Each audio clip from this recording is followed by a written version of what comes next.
Hello friends, இப்போ உங்கள் மேலே ஒரு கேஸ் ஆயிடுச்சுன்னா யார் உங்களுக்காக வாதாடுவாங்க? நாங்கள் ஏன்டா நடுராட்டில் சுடுகாட்டுக்கு போகணும் அப்படின்ற மாதிரி இருக்கா?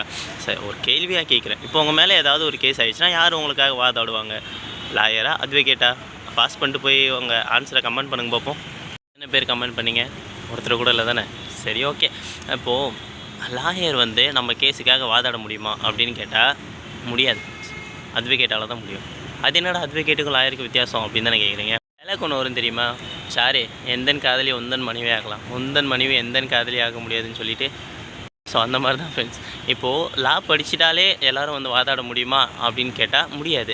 லாயர் எல்லாருமே வாதாட முடியுமா அப்படின்னு கேட்டால் முடியாது. லாயராக இருக்கிற வரைக்கும் முடியாது. அவங்க அட்வொகேட் ஆகணும். அட்வொகேட்டு லாயர் ரெண்டு ஒன்று தானடா அப்படின்னு கேட்டிங்கன்னா அதுதான் கிடையாது.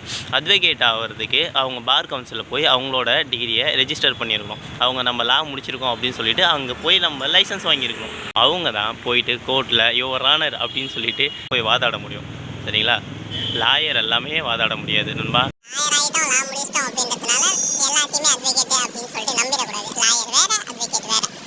ரெண்டு பேத்துக்கும் பேச வித்தியாசம் இல்லை, லைசன்ஸ் தான் வித்தியாசம். நம்ம சப்ஸ்கிரைப் பண்ணி விட்ருங்க. யாருக்காவது முடிஞ்சால் ஷேர் பண்ணுங்கள். பார் கவுன்சிலை பற்றி எதாவது தெரிஞ்சுக்கணுன்னா கீழே கமெண்ட் பண்ணுங்கள். அதை பற்றி அடுத்த வீடியோவில் சொல்கிறேன்.